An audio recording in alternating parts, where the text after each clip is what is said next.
Good afternoon. It's Dayan. Pabilisan. Kasi, akala ko hindi ako ano ngayon guys. Hindi ako magbablog. Kaya, hindi ako nakapag-start ng vlog kaninang umaga. Ngayong, anong oras na ba ngayon? Alas 3 na guys. Ano kasi walang ganap. Pag walang masyadong ganap, hindi ako nagbablog or pag feel ko lang. Yan. Sabi daw ni Melby, nagreklamo kasi ako. Na talaga buko guys, lalagas na talaga. Alam niyo yun, postpartum hair loss daw. Kaya parang every suklay ko, kaya ayaw ko nang binabasa lagi buhok ko. Hindi na ako naliligo lagi, half bat lang. Kasi tatakot ako. Sobrang daming buhok na tatanggal. Grabe. Tapos hindi na ako nagsusuklay masyado. Naano ko na lang agad. Tinatali ko na lang agad. Kasi, grabe talaga guys. Kumpul talaga yung buhok na natatanggal ko sa suklay. At iba pa yung nahuhulog. Tapos, nakikita ko lagi, every time na pagising ko, yung bed ko, sobrang daming buhok. Sabi ko, babe, hindi ko na talaga kaya, babe. I need to cut my hair short. Magpapakat na talaga tayo ng buhok guys. Feeling ko hanggang dito na talaga para pag isang suklay ganun, isa lang, mga 3 suklay lang tapos na. Kasi itong buhok ko guys, pag dito lang, hanggang dito ko lang sinusuklay. Ang dami pa dito sa loob-looban. Pero ngayon, nag-crimsak ako ng madami para masuklay ko siya ng sobra guys. Kasi nakakahiya naman papakatay ng buhok sila pa magsusuklay sa atin. Ang dami kong kumpul na buhok dito. 'Di ba? Kasi ayoko siyang pilitin. Ayoko siyang pilitin na suklayin lahat kasi guys sobrang sakit at ayoko basta nauubos talaga buhok ko. Kaya yun, magpapagupit na talaga ako. Papahabain ko pa sana tong buhok ko kasi gusto kong alam mo yun, yung maganda kasi tignan yung mahaba buhok, tapos healthy, kasi hindi man healthy buhok natin guys. Iba naman pala, iba na yung buhay natin ngayon. na sira na talaga buhok ko guys. Dati nung buntis ako, sobrang healthy ng buhok ko. Grabe, wala ka talaga makitang lagas-lagas na buhok. Kaya akala ko hindi na talaga siya malagas. Kaya magpapakat na lang talaga ako. Wala ako choice. Kaya sabi ni Melby, tara, magpapakat tayo ng buhok. Doon sa Ulta Beauty, guys. Meron silang, nagkakat sila ng buhok doon Sabi niya sa akin, tanong mo, siya kasi tumawag sa hairdresser, diba? Supportive talaga, guys. Sabi niya, tanong mo sa kanila kung ano yung magandang product na pampawala ng mga hair loss. Babe, ito kasi, babe, natural kasi to. Sabi ko, natural talaga to siya pag bagong panganak. Nalalagas talaga buhok. Kaya, feeling ko, kahit gumamit ako ng mga product, malalagas talaga siya. Kaya, ang gagawin ko na lang talagang papaiksi ng buhok. Hintayin ko na lang na matapos ng postpartum na to. Hair loss na to. Para baka kasi guys, pag mahaba talaga buhok ko, baka maubos na talaga to guys. Hindi talaga siya maganda. Tapos na ni Ayara na baka makain niya na buhok ko sa sobrang dami. Napupunta na din sa bed niya.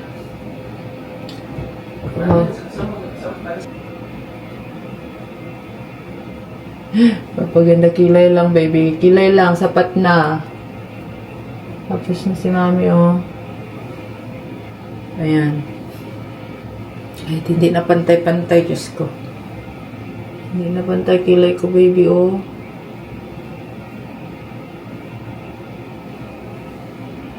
Ayan. Papakat ko lang naman siya, guys, and yun lang.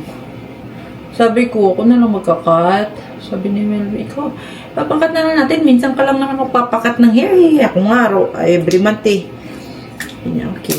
Para masabi din daw nila kung ano yung magandang cut sa akin. Hindi ko naman kasi pero gusto ko lang magtanong sa kanila kung ano yung bagay sa ano ko, sa shape ng mukha ko. Yun. Basta gusto ko lang maiksi para mabilis masuklayan. Ha? Hindi ko kausap ko ang aking mga friends sa social media. Kano mo ikaw? Sorry, babe. It's not you. Kaya yun. Yun lang, guys. Kaya yun lang. Bumili ako yun. Yun lang. Ang lipstick ko nasa baba.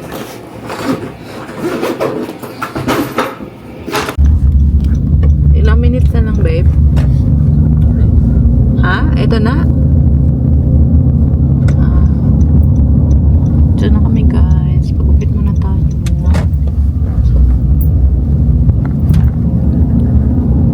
Tingnan natin kung anong ating look. Ito yung ating mahabang buhok mamaya. Mahabang buhok na super dry. Padoy, padoy.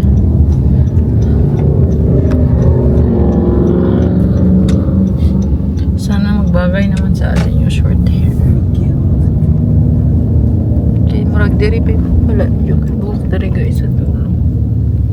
Ang tawag daw nun is mom cut. Mom cut. Mommy cut hair.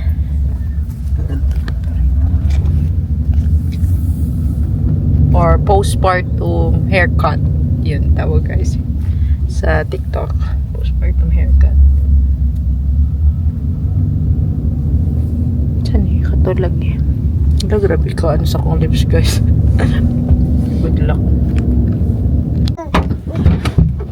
Guys, update na. Mauna ni Jude na siya, guys. Ito na yung mom cut na hair na sinasabi nila.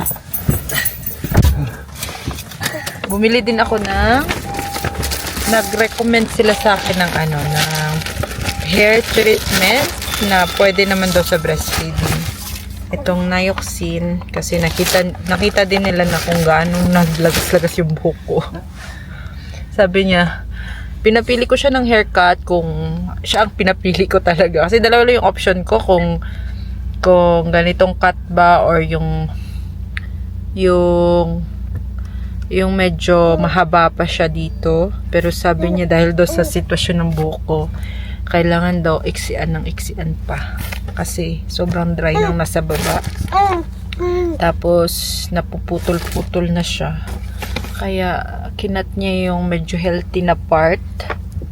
Kinat niya yung dry na part talaga. Tapos hanggang dito. Basta, guys. I-recommend niya sa akin yung treatment to Nioxin scalp hair. Meron na siyang shampoo and conditioner. And meron din siya yung parang free na yung maliit dyan na oil daw siya. Treatment. We'll see. I-search ko pa talaga kung maganda ba talaga to, guys.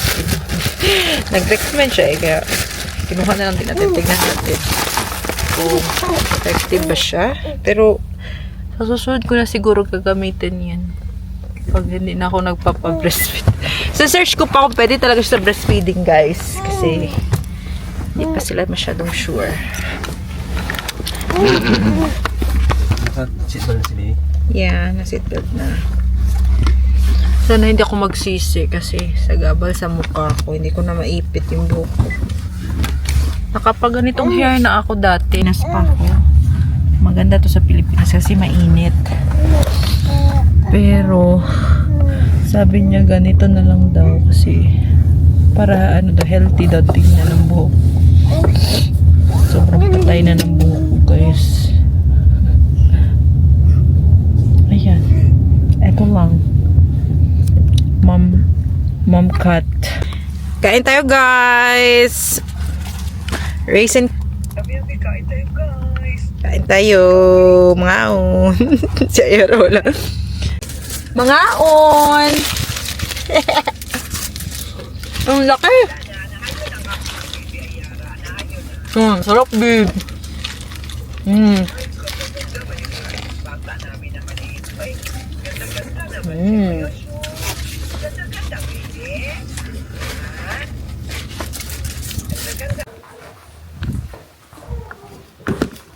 Gising na si baby. Katulog siya eh. Kawawa naman. Mga balahibo. Bahok-bahok pa. Be, haka na. Kawawa naman.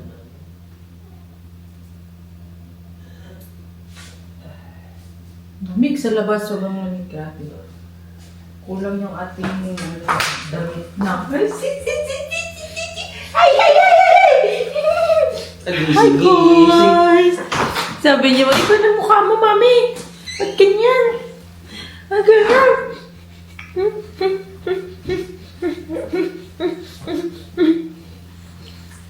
Okay na pala yung allergies niya, guys. May konti na lang dito na sa pero bawala na. Padidayin ko muna siya.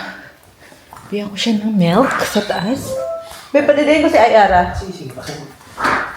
Dali lang. Hello? Di ba wala nang bangs, guys? Kitabunan na, ikikapoy na. Kain kami, guys. Kasi, di pa kami nag-dinner. Ano na? Anong oras na? 10:51. Bumaba kami para mag-dinner.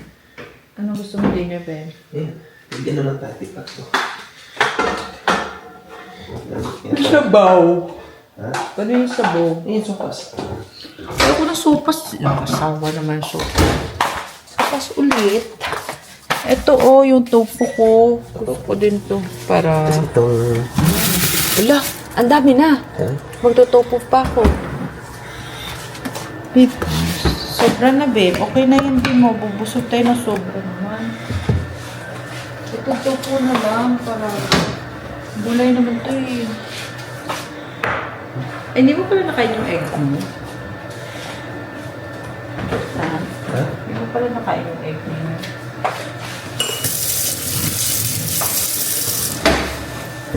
Saan yung orange na kinuha mo? Ano orange tayo? Ayun sa labas.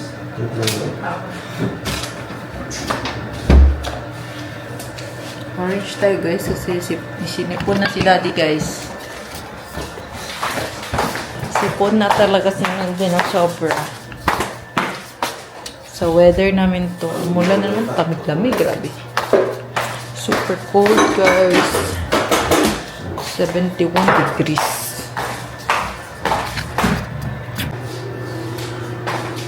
Ayan.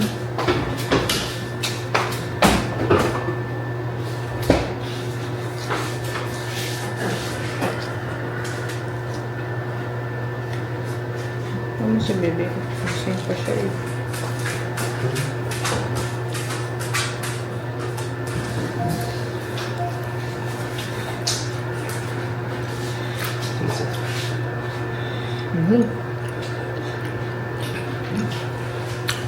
Ano yan? Bagay sa'yo yan. Ito talaga.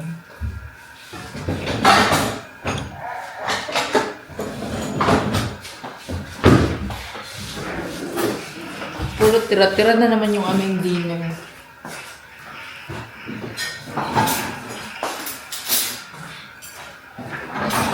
Naabot na naman ni baby yung ano niya.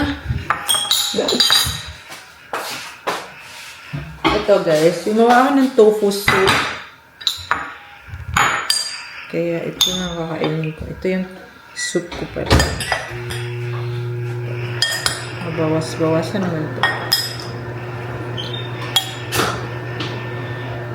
Kailangan natin yung mag-soup kasi ang milk natin medyo naghihingalo.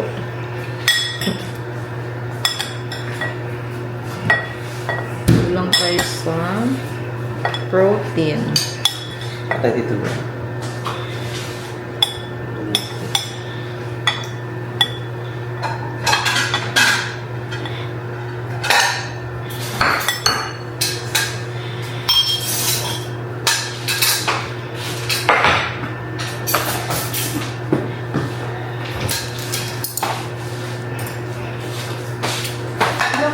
Babe.